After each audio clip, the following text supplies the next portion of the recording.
ఏ విధంగా అయితే సీఎంను ప్రజా వ్యతిరేకంగా పాలన చేసావా, మేము ఉద్యోగాలు అడిగితే మేము ఈ యొక్క రాష్ట్ర టెర్రరిస్టు లాగా నీకు కనబడుతున్నామా? ఎండ్రిని ఓసి చంపుతుంటావా?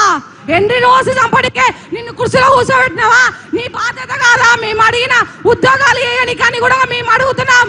తక్షణమే 20,000 నోటిఫికేషన్ తోని నువ్వు ఈ రోజు ఉద్యోగాలు రిలీజ్ చేస్తానని అనుకుంటే ఈ రోజు బొంద పెట్టడానికి మా అడుగులు ముందల పడ్డాయని కూడా హెచ్చరిస్తున్నాం. ఉస్మానియా యూనివర్సిటీ నుండి మరో ఉద్యమం బయలుదేరుతుందని కూడా మేము హెచ్చరిస్తున్నాం. ఈ యొక్క మీటింగ్ పెట్టినటువంటి ప్రతిపక్ష నాయకుడు మన కేటీఆర్ అన్నకి మనస్ఫూర్తిగా ధన్యవాదాలు. ఎందుకంటే ఈ రోజు మా బాధ ఎంత ఘోరంగా ఉందంటే అంత ఘోరంగా ఉంది. మేము ఈ రోజు ఈ రాష్ట్ర పౌరులమైన మేము అడుక్కోవాలన్న ఉద్యోగాల కోసం మా యొక్క పైసాతోని ఈ రోజు నువ్వు నీ యొక్క కుర్చీని అనుభవిస్తున్నావు. మేము లేకుండా నువ్వు వేడికెళ్ళి ఉంటావు అని కూడా మేము హెచ్చరిస్తున్నాం.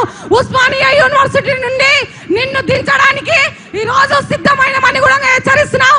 ఇంకా అనుకుంటున్నావు ఇంకా 2040 దాకా అధికారంలో ఉంటావని అనుకుంటావు. నువ్వు చూసుకున్నట్లయితే పక్క రాష్ట్రంలో కూడా సిద్ధరామయ్యని పక్క జరిపి వేరే నాయకుని కుర్చీలో కూర్చోబెట్టారు. ఈ 2 ఏళ్ళు కూడా నీ పాలన కాపాడుకో అని కూడా మేము హెచ్చరిస్తున్నాం. వాళ్ళకి ఆశపడి ఆయన తొడగోసుకుంటే మేము మెడ కోసుకుంటాం అనే విధంగా చెప్పులు అరిగే విధంగా ఆయన కోసం తిరిగినాం. కానీ ఈ రోజు ఏం చేస్తుండో నిరుద్యోగులతోనే ఆట ఆడుకుంటుండో. నిరుద్యోగులతోనే ఆట ఆడుకుంటే ఆయన పార్టీని ఈ రోజు నుండే బొంద పెడతామని మేము బీఆర్ఎస్ మీటింగ్ నుండి హెచ్చరిస్తున్నాం. ఈ తెలంగాణ అంటే ఎవరిది అనుకున్నావు?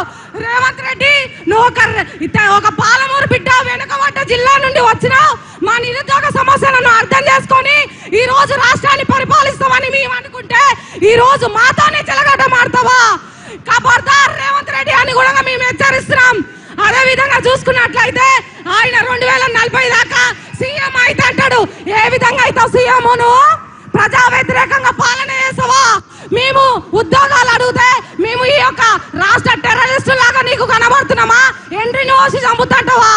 ఎండ్రిని ఓసి చంపడికే నిన్ను కుర్చీలో కూర్చోబెట్టినావా? నీ బాధ్యత కాదా? మేము అడిగిన ఉద్యోగాలు వేయని కానీ కూడా మేము అడుగుతున్నాం. తక్షణమే 20,000 నోటిఫికేషన్ తోని నువ్వు ఈ రోజు ఉద్యోగాలు రిలీజ్ చేస్తానని అనుకుంటే ఈ రోజు బొంద పెట్టడానికి మా అడుగులు ముందల పడ్డాయని కూడా హెచ్చరిస్తున్నాం.